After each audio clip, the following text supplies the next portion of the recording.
Hi, I'm Elliott Morgan. Welcome to the Salon. This is Mental Floss video, and did you know that there's a discontinued pencil with a cult following? It's true. The Blackwing 602 was discontinued by the Eberhard Faber Company in the late 1990s, but pencil fans have not forgotten about it. Artists really liked the writing tool because it had wax in the lead and was a little softer than a normal pencil. Some of the pencil's famous fans included Quincy Jones, Truman Capote, and John Steinbeck. In 2010, a new company came out with a revival pencil that sells for $20 a dozen, but many fans say it's just not the same. And that's the first of many weird discontinued products that I'm going to tell you about today.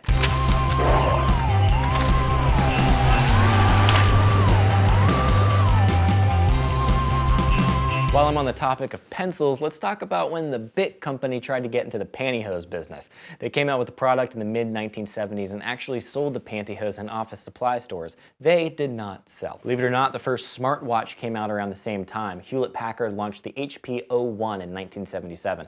It stored data in addition to having features like a calculator, alarm clock, stopwatch, and calendar. It was $695 though, and was gone by 1979, but not because people were buying them. Another fancy watch from the past was the Seiko TV watch from 1982. Unfortunately, for it to play TV, you had to have a small receiver on you at all times, which was not very convenient. At the same time, Seiko also had a computer watch known as the UC2000. It had similar features to the HP O1, but it's worth mentioning because it came with its own keyboard dock. So it really was like a very, very small laptop. Another piece of technology you won't find today, a weighing calculator. These were super fancy calculators from the 1960s and 70s. The Model 451, which was their basic scientific calculator, from 1972 sold for $1,300, which is over $7,000 in today's terms. Jumping forward in time, the Zune is an often forgotten discontinued technology. This is basically the Microsoft iPod and only lasted from 2006 to 2011.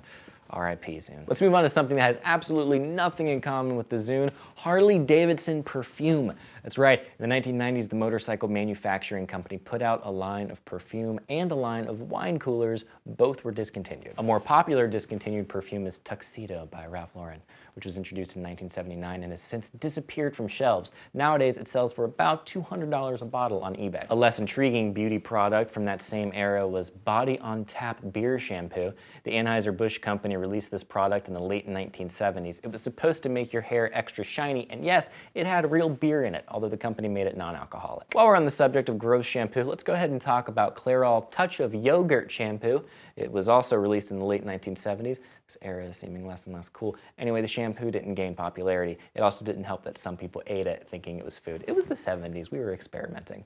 I wasn't alive. Moving on to yogurt you could eat, the magazine Cosmopolitan actually had their own line of yogurt in 1999. It only took about 18 months before Cosmo quit the yogurt biz. But before you give them too much grief, Cosmo is not the only major company to try to foray into a completely random industry. Like in 1986, Apple released the Apple Collection, a line of casual clothing for all ages, featuring things like Apple logos and designs of computers.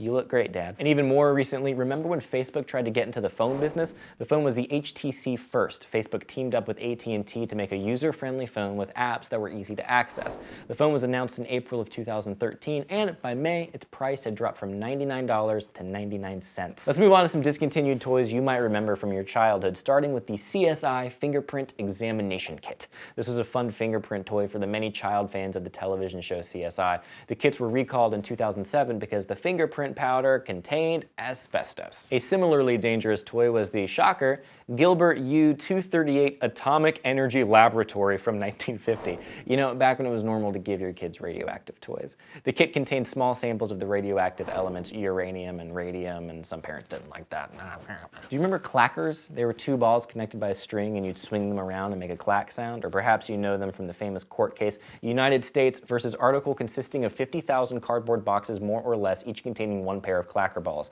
Basically, it was revealed that the toys were dangerous and could even crack. You can still buy them, but they're made of plastic now, not acrylic plastic. In the 1960s, the Mattel company released Thing Makers, which many people now know as creepy crawlers. It was a little oven and you'd put your paintings inside and they'd come out in rubbery mold form. But of course, having kids use an oven was dangerous and Mattel discontinued it in 1978. For more high-tech fun, 90s kids might remember the Apple Pippin. It was Apple's attempt at creating a video game console. They teamed up with the Bandai company and released the Pippin in 1995, but they only managed to put out 18 games in the the US before it was discontinued in 1997. The Nintendo Virtual Boy, or as I call it, the biggest disappointment on a Christmas morning ever, was also released in 1995. It was supposed to be a big deal because it was a handheld console with 3D games. Yeah, I remember, but users didn't like only playing games in the colors red and black because that's not how life works, and it gave them major headaches, and it gave me major headaches, and it was gone in 7 months, except it stood in my bedroom for like 3, it's a big, I don't even know why we have this on here. I am stressed out. There are some discontinued drinks that people might miss, and Coke Black probably isn't one of them, even though I personally kind of liked it. This was Coca-Cola's attempt at making a coffee-flavored soda.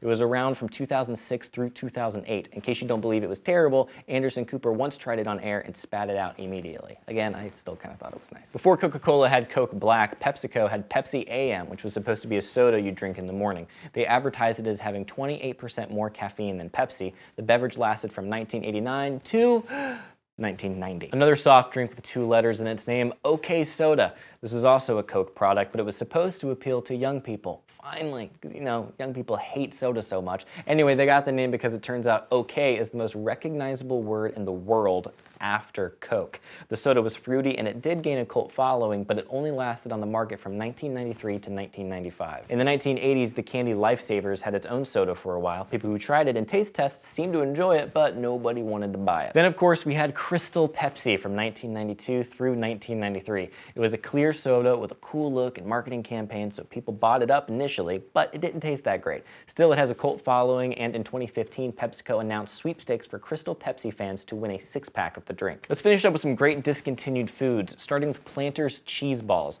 You probably know Planters as a nuts brand, but they sold cans of cheese-flavored corn puffs from the 1980s through 2006. If you were a wrestling fan, maybe you remember WWE Ice Cream Bars, which were ice cream bars with a cookie outside, and a wrestler's picture would be printed on the cookie. Even famous wrestlers like CM Punk have made attempts to get the ice cream back, but so far, no luck. In the 1980s, there were pudding roll-ups, which were basically a hybrid between fruit roll-ups and pudding, because I guess people were asking for that. There's a link in the video description to a pudding roll-ups commercial starring a young Seth Green that I highly recommend you check out. Speaking of awesome food to put in your lunchbox, let's talk Fig Newtons. There have been various discontinued flavors of Newtons, including apple, grape, and cherry. Turns out, Fig's the only one with staying power. And there are a few discontinued cereals that you might remember from your childhood, like Pop-Tarts Crunch and Oreo O's. I know a lot of you guys are probably commenting right now about French Toast Crunch, but A, they've sold it in Canada this whole time, and B, they brought it back in 2015, so drop everything you're doing and head to the grocery store. We got work to do.